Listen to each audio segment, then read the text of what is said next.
283장 찬송합니다.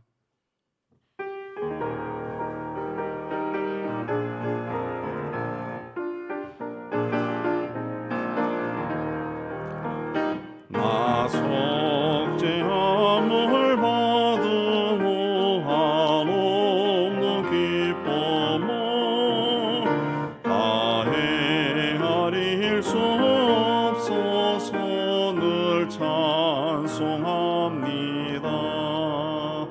나 속죄받은 후 주를 찬미하겠네. 나 속죄받은 후 주 이름 찬미하겠네. 나 속죄함을 받은 후 내 몸이 새로워 주 뜻을 준행하면서 제 길을 버리네. 나 속죄받은 후 주를 찬미하겠네. 나 속죄받은 후 주의 이름 찬미하겠네.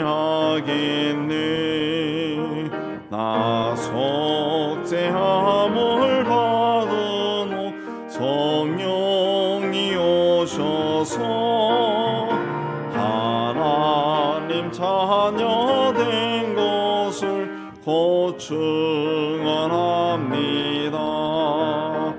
나 속죄받은 후 주를 찬미하겠네. 나 속죄받은 후 주의 이름 찬미하겠네.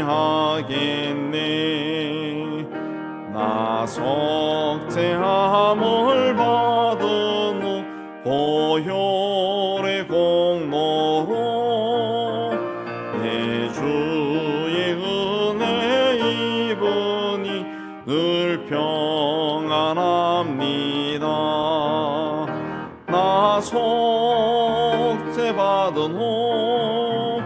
나 속죄받은 후 주를 찬미하겠네. 나 속죄받은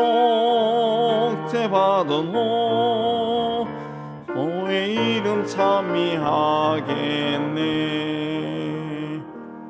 284장입니다.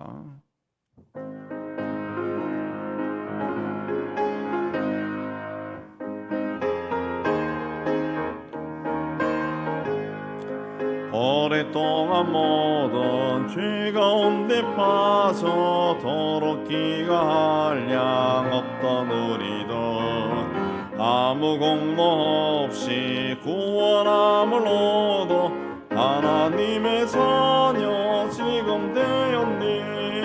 주의 그 사랑 한량 없도다. 찬송할지어다 예수의 공로. 그 사랑 한량 없도다. 찬송할지어다 예수의 공로.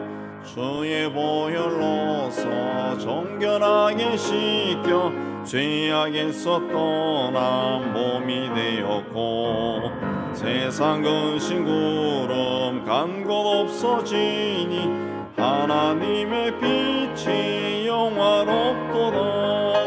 주의 그 사랑 한량 없도다. 찬송할지어다 예수의 공로. 주의 그 사랑 한량 없도다. 찬송할지어다 예수의 공로. 죄의 깊은 잠 같은 세상의 꿈을 어서 깨어나라 나의 친구여. 은혜 받은 날과 구원 얻을 때가 지금 온 세상에 선포되었니. 주의 그 사랑 한량 없도다. 찬송할지어다 예수의 공로. 주의 그 사랑 한량 없도다. 찬송할지어다 예수의 공로. 우리 오늘 예배를 위해 기도하겠습니다. 하나님 아버지, 오늘도 저희를 이곳으로 불러주시고 주의 이름으로 찬송하고 말씀 받고 기도하는 시간 갖게 해주신 데 감사합니다. 주 세상에 이름 문 것에 나를 더히 주께 함께 하겠다 하신 말씀 우리가 기억하며 이 자리에 하나님의 성령께서 충만하게 임재해 계심을 저희가 믿습니다. 성령 하나님께서 우리의 모든 심령들을 하나하나 어루만져 주시고 하나님의 은총으로 가득 채워주시기를 원합니다. 이 시대에 필요한 말씀을 듣고 말씀 속에서 하나님을 생각하고 또 하나님의 뜻을 발견하고 이 시대를 어떻게 살아야 될지 많이 고민하고 기도의 자리에 나아가는 저희가 되게 하여 주옵소서. 이 시간을 온전히 주님께 드립니다. 예수님 기도합니다. 아멘. 자, 오늘은 히브리서 2장 11절에서 18절까지 보겠습니다. 2장 11절에서 18절 한 절씩 교독합니다. 거룩하게 하시는 이와 거룩하게 함을 입은 자들이 다 한 근원에 선한지라. 그러므로 형제라 부르시기를 부끄러워하지 아니하시고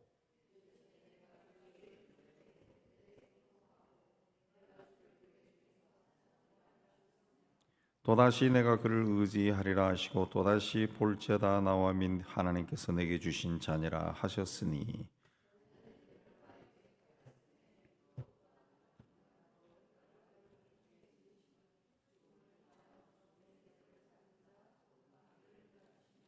또 죽기를 무서워함으로 한평생 매여 종로로 타는 모든 자들을 놓아 주려 하심이니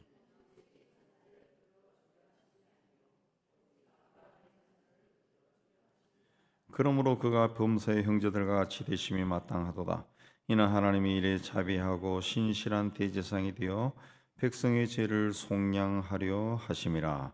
그가 시험을 받아 고난을 당하셨은즉 시험 받는 자들을 능히 도우실 수 있느니라. 아멘.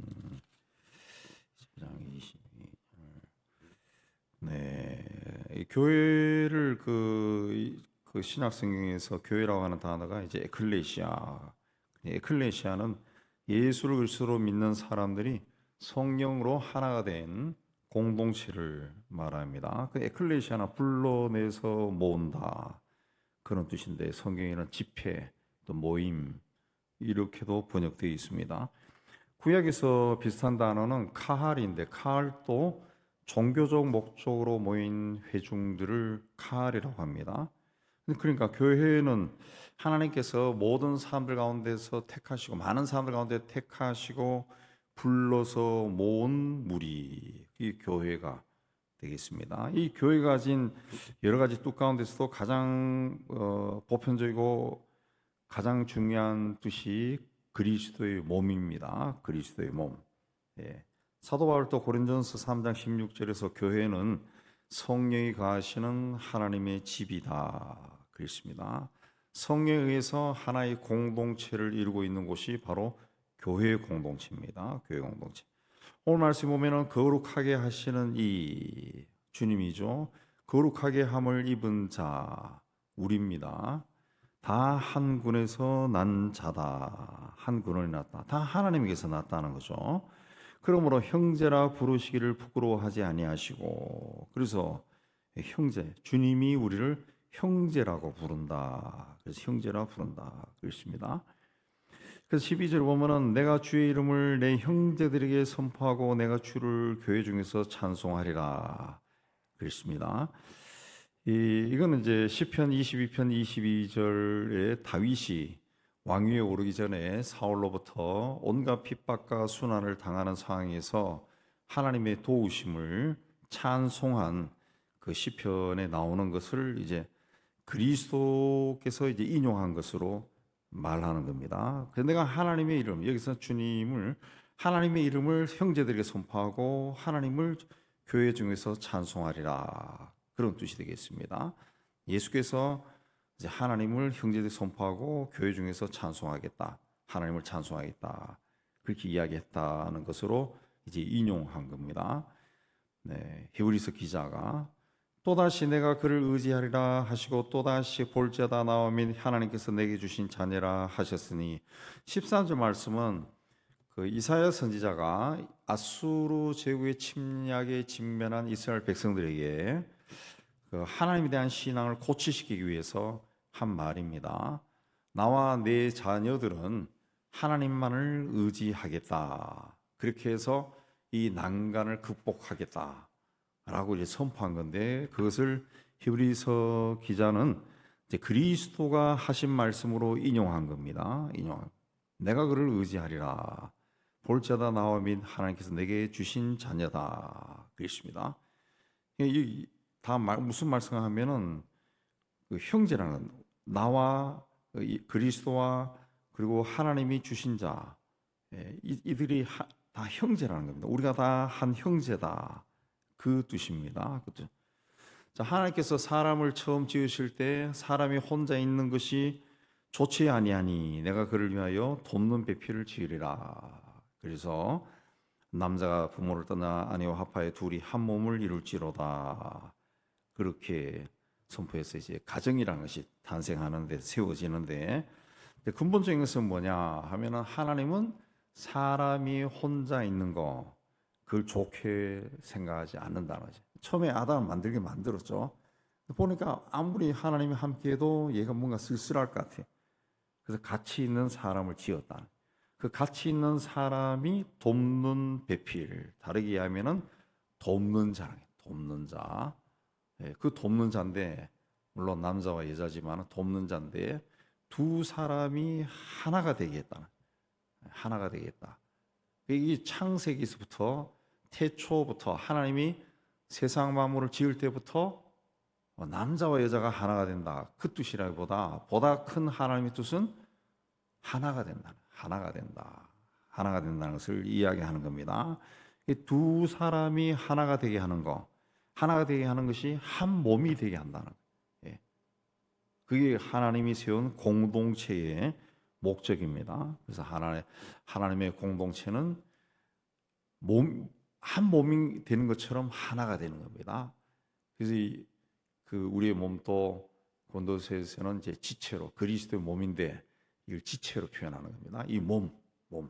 교회 공동체는 완벽하게 하나가 되어서 나는 손의 역할, 나는 발의 역할, 나는 눈의 역할, 그걸 하나가 돼서 하는 거죠. 교회 공동체는 그러므로 완벽한 하나가 돼. 그 하나가 되기 위해서는 돕는 자가 돼. 돕는 자. 손이 따로 놀고 발이 따로 놀고 눈이 따로 놀고 그렇게 하면은 안 되죠. 완벽하게 서로 도와야 이게 교회 공동체가 하나님 보시기에 온전해지는 겁니다. 온전해지는. 그러나 오늘 우리 시대는 사람들이 너무 바쁩니다. 너무 바빠서 하나가 될 여유가 없어요. 여유가 없어요. 또 자기 생활에 너무 많아요. 너무 많아서 이 다른 사람을 내가 품을 수 있는 그 여유가 없어졌어요. 여유가 없어요. 이런 시대에 우리가 하나가 되는 것이 무엇을 뜻하는가 다시 한번 오늘 말씀을 통해 깊이 생각해 볼 필요가 있습니다. 자, 예수께서 세상에 오신 것은 무엇입니까? 예수께서 세상에 오신 것은 아담의 범죄로 인해서 하나님으로부터 멀리 떨어져 나간 인간, 그 인간을 하나님과 화해시킨다. 하나님과 화해시킨다. 하나님으로부터 멀리 떨어져 간 인간을 하나님과 화해시킨다라는 것은 뭡니까? 하나님과 인간과의 관계를 회복시키는 것인데 총국적으로 이것이 뭘 의미합니까? 하나님과 인간이 하나가 되는 거죠. 하나가 되는 겁니다. 하나. 또 사람들과 사람들 사이도 그리스도께서 화목제물이 되어서 하나가 되게 하는 거죠. 하나가 되는 거죠. 그래서 그 사도 바울의 서신서에 보면은 그리스도 안에서 형제요, 그리스도 안에서 하나요. 그리스도 안이라는 말이 많이 나옵니다. 우리는 그리스도 안에서 한 형제요, 자매요, 가족이 된 거죠. 가족. 그 일을 위해서 예수께서 자신이 제물로 바친 거죠. 제물로 바친. 자, 14절에 보면은 자녀들은 혈과 육에 속하였음에 그도 또한 같은 모양으로 혈과 육에 함께 지니셨다. 혈과 육을 함께 지니셨다는 거죠. 그 하나님의 자녀들이 혈과 육신을 가졌다는 거죠. 마찬가지로 그 세상에 오신 그리스도도 살과 피를 가진 혈과 육을 가진 사람으로 오셔서 사람으로 사셨다. 그런 뜻입니다. 그래서 11절에 그리스도가 사람들을 봤을 때 나와 똑같다는 거죠. 그래서 형제다. 그렇습니다. 예수는 우리처럼 혈과 육, 피와 살이 있는 사람으로 세상에 오셨습니다. 세상을 창조하신 하나님의 독생자가 죄로 가득 찬 시간과 공간 속에 인간으로 오신 거죠.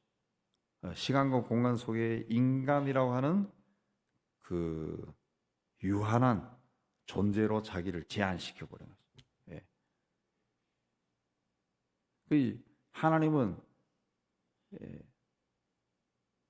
전지전능하신 분이고 온 우주에 편만하신 분이. 우리 하나님 아버지는 어디에도 계시고 예수님도 어디에도 계시고 성령도 어디에도 계시죠. 성부, 성자, 성령께서 세상 어디에도 다 계십니다. 로마에서도 성부, 성자, 성령이라고 그러고 우리도 그렇게 이야기하고 다 성부, 성자, 성령으로 이야기합니다. 그러나 2000년 전 팔레스틴에 오신 예수님은 시간과 공간 속에 자신을 제한시켰죠. 그래서 사람으로 온전하게 살다가 사람으로 죽었어요. 죽을 수밖에 없었죠. 그러니까 하나님이 인간이 사는 세상 속에 들어왔다. 정말 있을 수 없는 일이 일어난 거죠. 왜 그런 일이 났습니까? 죄 가운데 살다 죽음 후의 길로 갈 수밖에 없는 우리를 더 이상 볼 수 없어서 하나님 스스로 인간의 자리로 내려온 겁니다. 그래서 인간의 삶을 산 거예요. 그리고 마지막에 인간의 죄를 위해 스스로 제물이 된 겁니다. 그 하나님의 사랑이죠. 그래서 로마서 5장 8절에 우리가 아직 죄인 되었을 때 그리스도께서 우리를 위하여 죽으심으로 하나님께서 우리에 대한 자기의 사랑을 확증했다. 우리가 아직 죄인 되었을 때 그리스도께서 우리를 위해 죽어서 하나님께서 우리를 어떻게 사랑하는가 이걸 확증했다는 거죠.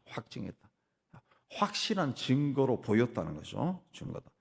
성자 하나님이 죄인의 자리에 내려오면서 자신의 사랑을 확증해 보인 것은 앞으로 우리 하나님에 의해서 구원받는 이 하나님의 자녀된 우리가 하나님과 사람들 앞에 어떤 모습으로 서야 되는가 말해주는 겁니다. 곧 세상에 오셨던 주님처럼 자신을 버리는 거죠. 자신을 버리는 것. 십자가에서 자신을 온전히 버린 것처럼 우리도 자신을 온전히 버려서 하나님을 섬기고 이웃을 사랑해야 되는 거죠. 그래서 이웃 사랑을 네가 네 몸을 사랑하는 것처럼 하라 그러죠. 예수님이 자기 몸을 십자가에 못 박아 제물로 바친 것처럼 너도 내 몸을 그렇게 바치는 것으로 이웃을 사랑하라 그랬습니다. 이게 우리와 똑같은 혈과 육을 가진 육신을 입고 세상에 오신 그리스도의 모습을 우리 닮아가는 것이 우리의 신앙의 목표가 되어야 됩니다. 자, 그러면 예수께서 왜 이렇게 그 혈과 육을 가진 우리와 똑같이 되셨는가? 14, 15절에 보면은 혈과 육을 함께 지니심은 그도 또한 같은 모양으로 혈과 육을 함께 지니심은 죽음을 통하여 죽음의 세력을 잡은 자 곧 마귀를 멸하시기 위해서다. 예수께서 십자가에서 죽을 때 마귀는 자기가 죽은 줄 알았습니다. 그러나 그리스도의 십자가의 죽음은 죽음의 공포와 두려움에서 벗어나지 못하는 사람들에게 부활의 소망을 주는 거죠. 죽음을 통하여 죽음의 세력을 잡은 자 마귀를 멸하는 것이다. 죽음이란 것이 뭡니까? 인간이 마귀의 유혹에 넘어감으로써 받은 하나님의 저주입니다. 저주. 그 죽음은 인간이 마귀가 지배하는 죄의 권세 아래에 있기 때문에 맞이할 수밖에 없는 겁니다. 그래서 아직 하나님의 때가 되지 않아서 우리가 사는 이 세상은 죄가 지배를 하고, 죄가 지배를. 우리는 거기서 구원을 받았어요. 구원받았습니다. 그럼 나도 죄가 지배하느냐? 나도 죄가 지배하죠. 그래서 우리가 회개해야 되는 거죠.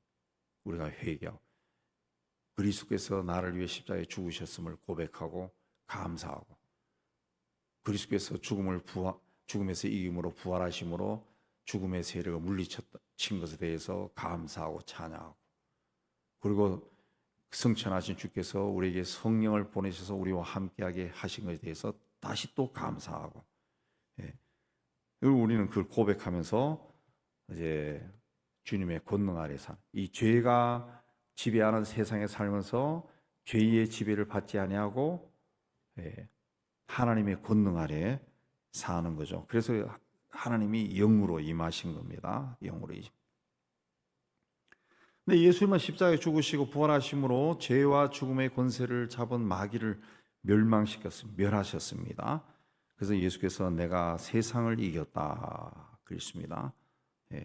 그래서 15절에 죽기를 무서워함으로 한평생 매여 종로로 사는 모든 자들을 놓아주려 하심이니, 그 인간은 죽음을 두려워합니다. 죽음을 두려워합니다. 우리가 예수 믿는 신앙을 가졌다 그러지만은 그 몸이 찌뿌해서 병원에 가서 진단했는데, 아유 이거 뭐 심하네요. 앞으로 3개월이네요. 그러면은 웬만한 사람 다 다리가 후들후들 떨립니다. 막 세상이 노랗게 보이고, 다시 정신 차려 보면은 이제 내가 예수 믿는 신앙인이지 해서 다시 신앙으로 이기고 죽음을 맞이하지만은 그 순간에는 막 다리가 후들후들 떨려요. 몸이 막 떨리고. 근데 예수님은 그게 바로 죽기를 무서워함으로 한평생 이 죽음에 매여 종로로 산다는 것이 우리가. 근데 예수님은 부활하심으로, 죽음에서 부활하심으로 우리를 놓아주셨다는, 놓아줘. 그래서 그리스도인의 죽음은 세상 사람들 그러죠. 죽으면 다 끝인데 뭘 더 이상 뭐 있어? 다 끝인데 뭐. 그리 하는데 우리의 죽음은 끝이 아니라 부활의 소망이죠. 다시 시작하는 거죠. 우리의 죽음은 죽음이 아니라 영생의 문을 열고 영생의 삶을 시작하는 거죠. 시작하는 거예요. 시작이라죠. 우리의 죽음은 죽음이 아니라 시작이죠. 시작. 그래서 예수를 믿는 사람들은 자신이나 가까운 사람들의 죽음 앞에서 슬픔이나 두려움보다 이 영생에 대한 소망이 충만해야 돼. 영생.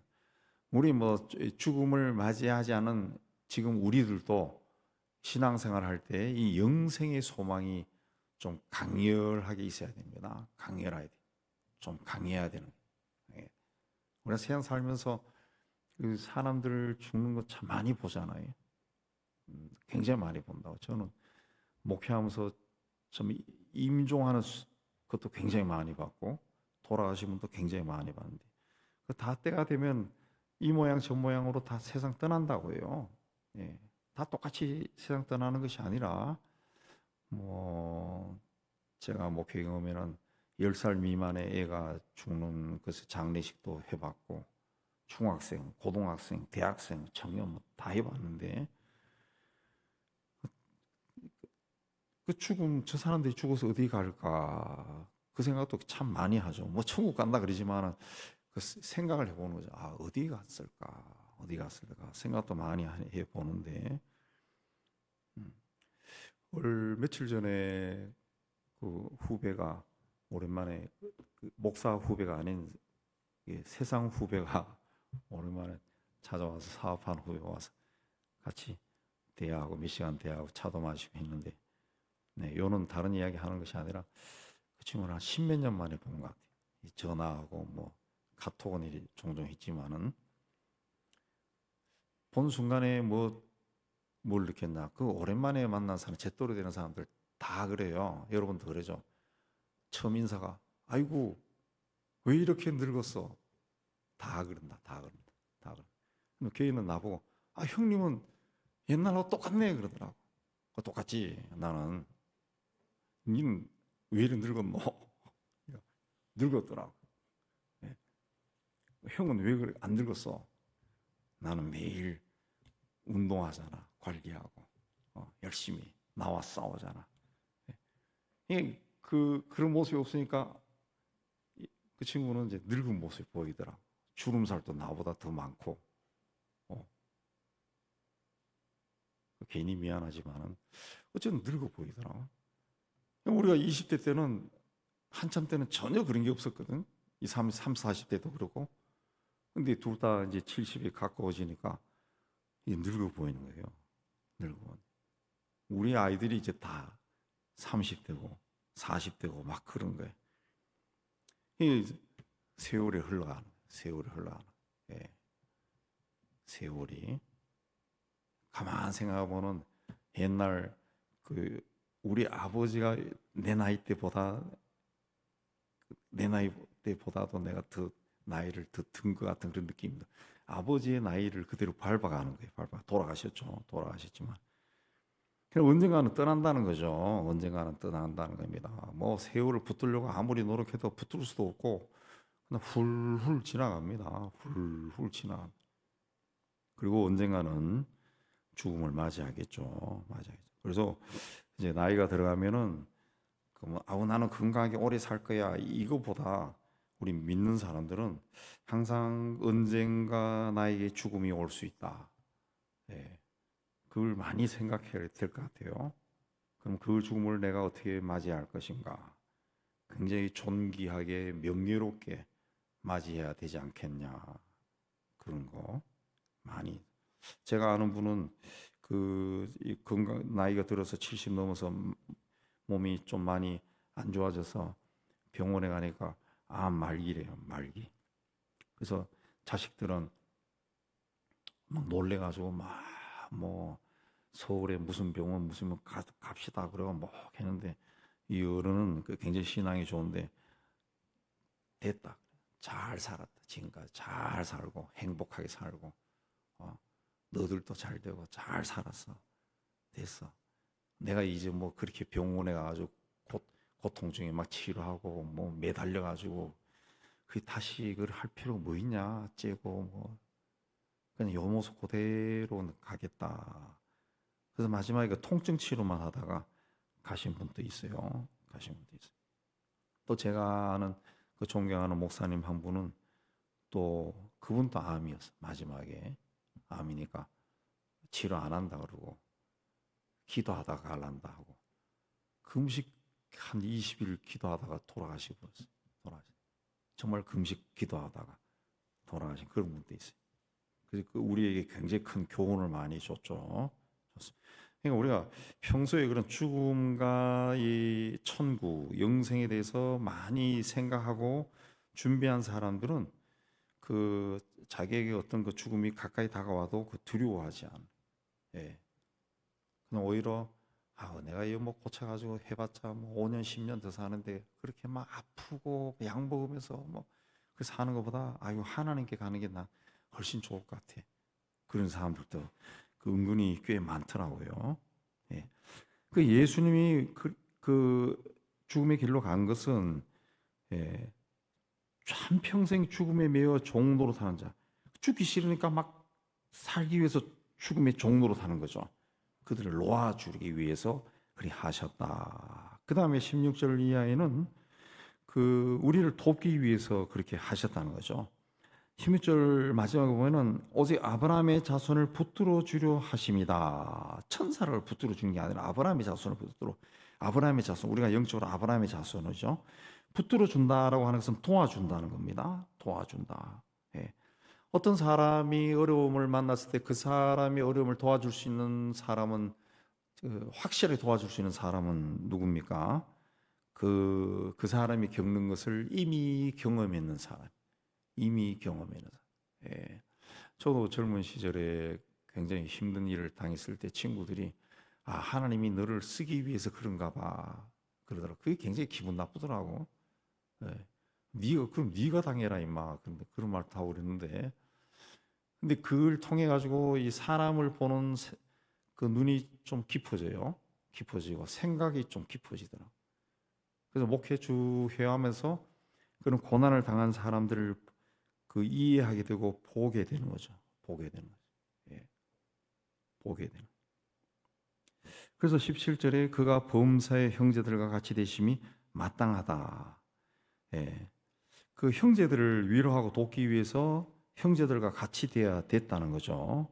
그래서 주께서 고난의 길을 가신 겁니다. 18절에 그가 시험을 받아 고난을 당하셨는지 시험 받는 자들을 능히 도우실 수 있느니라. 예. 주님이 시험을 받고 고난 받으셨으므로 시험 당하는 자들을 도울 수 있다는 거죠. 예수께서 그 광야에서 40일 금식하시고 난 다음에 받은 그 시험들 세 가지 시험이 있죠. 그 세 가지 시험은 우리 인간이 살아가면서 받을 수 있는 모든 시험과 유혹이 다 들어가 있는 겁니다. 다 들어가 있는 거예요. 근데 예수님은 그걸 이기셨잖아요. 우리가 세상 살면서 이런저런 시험과 유혹이 올 때 예수님에게 나가야 돼. 주님께 나가서 주님께 이걸 어떻게 하면 내가 극복할 수 있을까요? 주님과 상의하라는 거죠. 그럼 주님이 그걸 경험했어요. 가르쳐줘요. 가르쳐준다. 예. 분명히 가르쳐줍니다. 그럼 어떤 대단한 그것들이 온다 할지라도 그게 안 넘어가요. 안 넘어간다. 안 넘어. 이게 예수님을 생각하는 거지. 그러면 이게 사탄이 나를 망가뜨리기 위해 유혹하는 거구나. 알 수 있다. 알 수 있다. 깨달아서 물리칠 수 있다. 예. 여러분 주변에도 그런 사람들이 있겠지만은 제 과거에 오래전에 우리 교회 장로님도 그랬고 내 아는 친구도 그랬는데 한 분은 이제 은행에 아주 고위 임원까지 올라가신 분인데 이제 은퇴했어요. 그 비슷한 케이스더라고. 은퇴하고 난 다음에 뭘 할까? 그러니까 가장 잘하는 사람이 이제 접근해서 이제 전무님 여기에 우리 같이 뭘 해봅시다. 제가 먼저 했는데 여기 하면은 아주 수익도 좋고 좋을 것 같아요. 그래서 거기에서 자기가 은행의 고위 임원이니까 재산도 꽤 많았죠. 그 투자를 했어. 투자해서 명함에 이제 무슨 뭐 금융회 회장 저한테도 명함 주더라고. 네, 제가 유학 갈 때 강 목사 내가 많이 도와줄게 그런데 1년 안 가서 그냥 사기 당한 거예요. 네. 그래갖고 반지하방으로 막 하고 막 그런 적이 있어요. 그분이 또 한 번 제 친구, 네, 친하지 않지만 좀 아는 친구인데 그는 코트라에 막 저 해외 관장까지 하고 했어요. 또 이제 은퇴하니까 한 50대 말 정도에서 은퇴하니까 또 이렇게 그 관계에서 아는 사람이 이 무역 뭐 한번 해보자 그래가지고 북경에 회사도 설립하고 사무소도 하고 그래 사장 그래가지고 주변에 막 이제 내 새로운 거 해 그런데 다 말아먹었어요. 다 말아먹고 들어와가지고 부인은 빌딩 청소한다더라. 굉장히 많다고요 그런 것들이. 그러니까 뭔가 다가왔을 때 그냥 그런 다 믿는 사람들인데 넘어가더라고. 그러니까 멈춰서 해야 되는 겁니다. 멈춰서 앞으로 세 걸음 뒤로 세 걸음 가면서 생각해 보라는 그 유명한 말도 있는데 멈춰서 주님이라면 어떻게 하실까? 주님 나에게 내가 이걸 하면 좋을까요? 어떨까요? 자기 욕심을 내려놓고 주님 앞에 나가는 거죠. 그러면 예수님이 세 가지 시험 당하고 다 이겼잖아요. 그때 생각이 난다. 그게 지혜가 생각난다. 분별력이 생기는 거야. 이거 하지 말아야 되겠다. 굳이 내가 뭐 이 나이에 그렇게 해가지고 뭘 뽀겨봤자 누가 뭐 내가 뭘 한다고 그 뭐 인정하고 뭐 그러겠나 그런 생각들 안 하는 거지. 안 하는. 실제로 그 안 한 사람도 있어요. 안 한 사람들. 나중에는 그런 사람들 그들 아이고 그때 내가 할까 말까 했는데 안 했는데 나중에 알고 보니까 완전 사기더라고. 그런 사람도 있더라고. 예수님은 우리의 연약함을 다 아신다는 거죠. 인간으로서 세상 살아가면서 당하는 고난이 어떤 것인지 예수님은 다 알고 있습니다. 다 알고 있습니다. 그래서 도와줄 수 있다. 도와줄 수 있다. 그러십니다. 예수께서 잠깐 천사보다 못하게 되신 이유가 뭐냐? 예. 완전히 그 인간의 육신을 입고 세상에 오신 이유가 뭐냐? 우리를 돕기 위해죠. 돕기 위해서. 우리 죄를 대속하고 우리를 하나님께 인도하고 그리고 부활 승천하시고 성령을 보내셔서 정말 임마누엘로 24시간 이 죄로 가득 찬 세상 속에서 승리의 길을 갈 수 있도록 우리를 도와주기 위해서 그렇게 하신 겁니다. 예수의 십자가의 죽음이 없으면은 부활도 없는 거고 성령이 오시지도 않는 거죠. 그렇지 않는 거죠. 예수님은 우리를 위해서 그렇게 다 버리시고 비천한 데까지 내려오고 인간 세상까지 내려오고 그뿐만 아니라 십자가에서 고통 중에 죽기도 하시고 그렇게 하셨다고. 그렇게 하셔서 오늘 우리 가운데 오셔서 우리를 돕고 계신다는 거죠. 우리와 함께 하시는 주님은, 우리가 믿는 주님은 이런 분이다. 이런 분이라는 거죠. 그래서 우리가 예수 믿는 신앙이 그저 주일날 교회 가는 사람으로 동네에서 아는 것이 아니라 정말 내 삶 속에 오신 주님과 임마누엘로 동행하는 것. 교제를 해야 됩니다. 교제. 성령 안에서 교제해야지. 교제는 묻고 그분께 묻고 기도만 왈랄랄랄 하고 그냥 예수님 이름으로 기도했습니다. 그 끝이 아니라 이 대화를 해야 돼. 대화를. 기도의 형식을 빌려서 눈 감고 때로는 눈 뜨고 해도 괜찮고 눈 감고 주님 이런 일이 내 삶에 지금 닥쳤는데 어떻게 하면 좋을까요? 주님 지혜를 주세요. 영적으로 분별할 수 있게 도와주세요.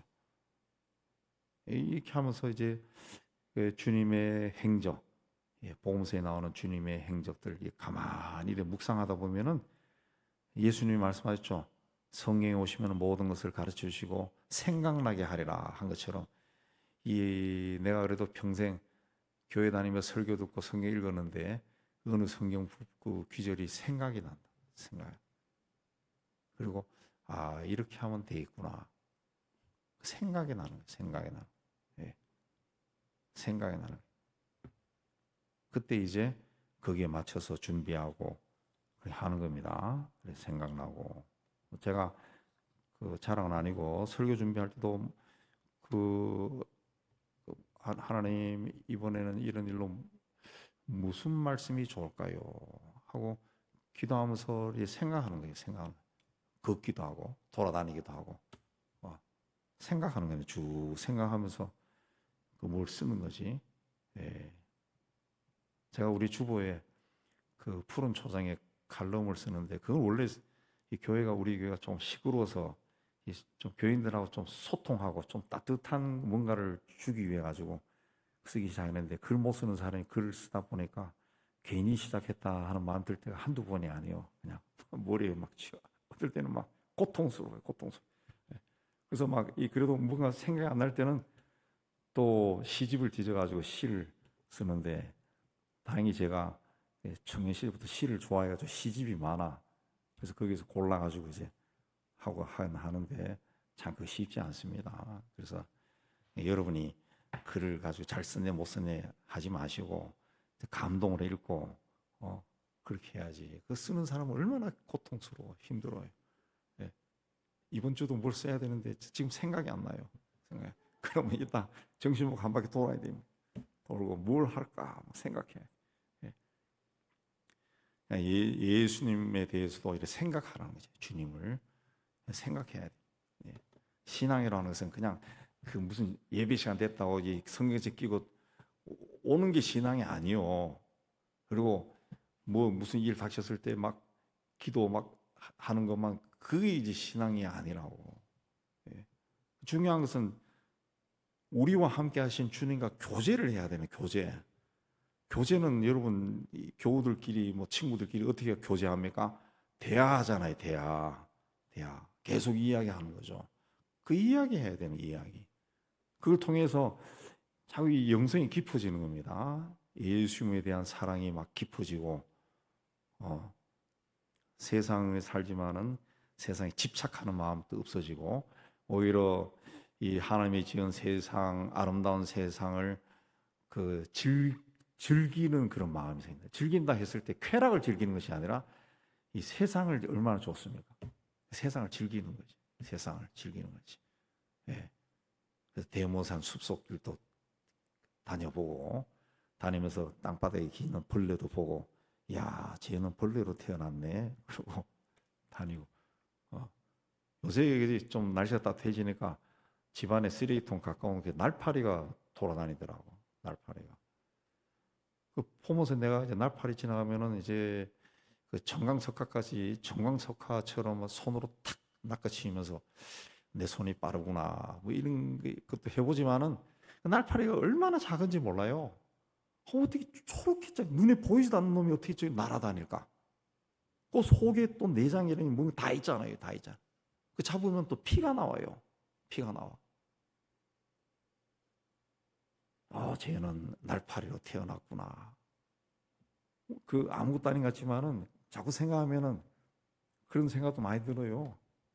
길 가다가 강아지하고 눈 마주칠 때도 쫙 보면서 저놈은 강아지로 태어났네. 나는 사람이고 똑같은 피조물이에요. 똑같은 피조. 자꾸 이 생각하면은 생각하면서 다니면은 하나님이 지은 이 세상을 조금 음미하면서 누릴 수가 있는. 예, 숲도 사랑하게 되고 꽃도 사랑하게 되고 예, 사람은 더더욱 말할 것도 없고 우리 교회 보면은 이제 아기들이 요새 종종 많이 생겼다니 말은 아기들이 출생해가지고 이제 아기들이 많이 보이잖아. 그거 볼 때마다 저 녀석이 어떻게 저렇게 세상에 태어났네. 사람으로 태어났구나. 꼭 굉장히 아름다워 보이죠. 아름다워 보여. 예. 하나님이 다 하시는 겁니다. 예. 생각을 많이 하시면은 하나님이 우리를 위해 무엇을 하셨는가 이게 어느 순간부터 은혜가 되고 굉장히 감사해지고 그리고 정말 하나님에 대한 사모하는 마음이 막 생기고 그러다가 이제 어느 순간 되면은 실종 경험하는 거죠. 하나님이 막 옆에 있는 것 같은 경험을 하고 막 그런 거죠. 하나님 막 옆에 있는. 예. 어느 순간에 막 누가 나를 막 부르는 소리가 들리고 예. 생각을 많이 하시기 바랍니다. 우리 주님은 우리를 위해 이렇게까지 우리를 위해서 하신 겁니다. 우리를 위해. 그리고 우리를 뭐라 그래요? 형제다. 그래서 형제다. 그랬습니다. 형제다. 예. 히브리서 1장 6절에는 하나님이 그를 맏아들이라 그랬어요. 예수를 맏아들이다. 그랬습니다. 예. 처음이다. 그랬어요. 우리 주님과 함께 동행하면서 우리 모두가 다 주님의 기쁨이 되고 자랑이 되기를 주의 이름으로 축복합니다. 우리 찬양하며 기도하겠습니다.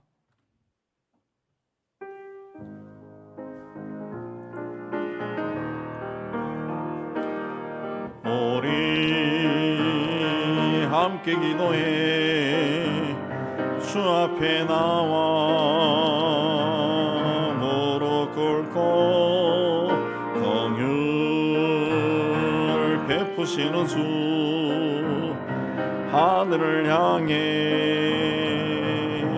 두 손 들고 하늘 문이 열리고 내의 빗줄기 이 땅 가득 내리도록 마침내 주 오셔서의 빗줄기 우리 위에 부으시도록 우리 함께 기도해 주 앞에 나와 무릎 꿇고 긍휼 베푸시는 주 하늘을 향해 두 손 들고 하늘 문이 열리고 내의 빗줄기 이 땅 가득 내리도록 마침내 주 오셔서의 빗줄기 우리 위에 보시도록 하늘 문이 열리고 은혜의 빗줄기 이 땅 가득 내리도록 마침내 주 오셔서의 빗줄기 우리 위에 보시 하늘문이 열리고 하늘문이 열리고 은혜의 빗줄기 이 땅 가득 내리도록 마침내 주 오셔서의 빗줄기 우리 위에 보시도록 우리 주님 부르고 기도합니다. 주여 주여 주여. 하나님 아버지, 오늘도 하나님 앞에 올라오게 해주시는 데 참 감사합니다.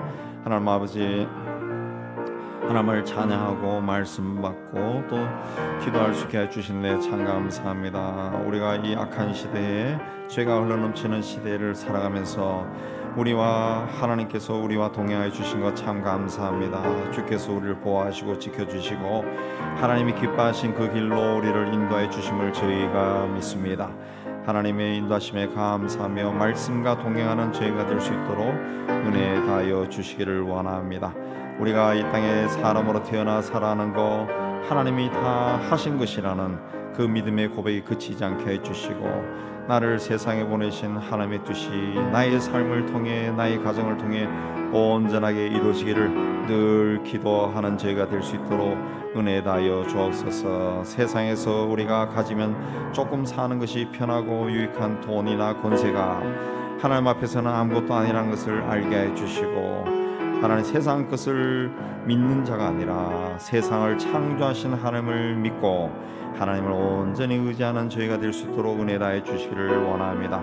이 나라와 이 민족을 주께서 기억하여 주시는데 참 감사합니다. 많은 은혜와 복을 이 땅에 베풀어 주셨는데 이 백성들이 풍요로움 속에 하나님을 잊어버리고 있습니다. 믿음의 길을 가는 사람들도 하나님과 동행하는 것이 아니라 세상과 동행하고 있습니다. 이 땅과 이 민족을 불쌍히 여겨 주시옵소서. 다시 하나님에 대한 열심을 찾게 해주시고 무엇보다 먼저 믿음의 길을 걸어가는 사람들이 신앙을 회복하게 해주시기를 원합니다. 이런저런 이유로 교회를 떠나고 신앙생활을 하지 않은 사람도 다시 한번 하나님 앞에 열심을 낼 수 있도록 성령께서 그들을 강하게 잡아주시고 역사해 주시고 그들을 교회 공동체로 인도하여 주시옵소서. 세상에는 교회 공동체들이 하나님의 세상 가치관에 따라 움직이지 않게 해 주옵시고 오직 하나님의 영으로 충만한 교회로 세워지게 해 주시기를 원합니다. 말씀보다 앞서가지 않게 해 주시고 하나님의 뜻보다 앞서지 않게 해 주시고 자신의 욕심을 이루기 위해 하나님 교회와 교인들을 이용하는 어리석은 길 걸어가지 않도록 하나님 역사하여 주시옵소서. 하나님 아버지, 이 땅에 가득 차있는 죄악의 세력이 예수 이름으로 다 물러가게 해주시고 무엇보다 저 북녘 땅을 오랫동안 지배하는 악한 영이 예수 이름으로 쫓겨나고 핵무기를 통한 적하의 악이 저지되고 그 땅에 있는 백성들이 올무에서 벗어날 수 있도록 하나님 역사하여 주시옵소서. 새 정부에도 하나님께서 지혜와 능력을 주셔서 이 나라를 잘 감당할 수 있게 해주시고 바른 길로 인도해 갈 수 있도록 은총을 내려 주옵소서. 이 땅에 있는 모든 교회와 주께서 은혜 다해 주시고 교회 공동체가 하나님 보시기에 바른 길로 갈 수 있게 하여 주시고 더 이상 사이비 이단에 빠져 잘못된 길로 걸어가는 사람들 나오지 않도록 하나님의 말씀과 믿음 안에 든든히 세워지게 하여 주옵소서. 우리 교회 공동체에도 주께서 은혜 다해 주시고 이 지역 사회를 우리 교회에 맡겨주었사오니 우리가 이 지역을 우리의 품에 품고 기도하게 하여 주시기를 원합니다. 하나님 아버지, 이 지역에 하나님 예수를 믿지만은 교회 다니지 않는 많은 사람들 그들의 심령이 다시 움직여서 하나님 앞에 나와 예배하는 자들로 다 변화되게 해 주시기를 원합니다. 우리 교회가 기도하는 교회가 되게 도와주시고 성의 능력 아래 있는 교회가 되게 해 주시옵고 예수 이름으로 병마가 쫓겨가고 하나님 치유와 회복이 나타나는 교회가 되게 하여 주시기를 원합니다. 모든 성도들이 자신의 자리에서 하나님께서 우리를 위해 모든 것을 주셨듯이 우리도 하나님 위해 모든 것을 기꺼이 바칠 수 있는 믿음의 믿음을 가지게 하여 주옵소서. 교회 학교가 하나님의 은혜 가운데 더욱더 모이기를 힘쓰고 이 지역의 유치부, 아동부, 청소년부 다니는 아이들을 하나님의 은총 가운데 있게 해주시고 그들이 다 믿음 가운데 세워지게 해주시고 어렸을 때부터 말씀과 기도로 양육되게 하여 주시기를 원합니다. 우리 성도들이 주변의 이웃들에게 복음을 전하기 열심을 내게 도와주셨고 또 특별히 수요 전도를 통해서 많은 사람들이 복음을 듣고 주님 앞에 나오게 해주시기를 원합니다. 우리와 함께 협력하는 선교사들, 벵갈 민족의 복음을 위해 수고하는 장성희, 김진각, 강규태 선교사님, 농장을 통해서 문화원을 통해서 하나님의 은혜가 그들 가운데 임하고 한 사람에도 주님을 알고 주님 앞에 나오게 하여 주옵소서. 김성호 선교사님 산지조 말씀으로 잘 가르쳐 든든히 세우게 해주시고 이영규 선교사님 하나님 영농 지도를 통해 많은 사람들이 경제적으로도 하나님 자립할 수 있게 해주시고 또 복음도 받아들이게 해주시고 온두라스에서는 제자를 통해서 남미 각 지역에서 왕성하게 복음이 전해지게 도와주셨고 IT도 정치 사회 상황이 좀 더 좋아져서 우리 박성규 사님 들어가서 잘 선교 계속할 수 있게 해 주옵시고 하나님 이슬람 지역에서 교회를 세우고 돌보고 있는 아델라 무바리 목사님 성도들의 경제적으로 어려움에 처하지 않도록 주님 돌봐주시고 무슬림들의 각종 핍박에도 믿음으로 승리하게 도와주시옵소서. 네팔 사역하는 우리 김성철 정경자 윤현성 교사님의 주께서 은혜 다해 주시고 하나님 그 가난한 지역에서 사역을 잘 감당케 해주시고 이제 국내에서 또 다른 사역을 찾는 공일 선교사님 또 이스라엘에서 계속 사역하는 정효 선교사님 안디오 일반교회 김종일 선교사님 탈북자 돌보는 이금 선교사님 주께서 다 함께 해주셔서 하나님 그들을 통해서 많은 사람들이 복음을 듣고 주님 앞에 온전히 세워지도록 은혜 다하여 주시옵소서. 오늘도 우리가 기도할 때 주의 영이 이 자리에 충만하게 임하여 주심을 참 감사합니다. 우리 성도의 마음이 성령으로 뜨거워지게 하여 주시옵소서. 이제 자유롭게 기도하시고 돌아가십니다.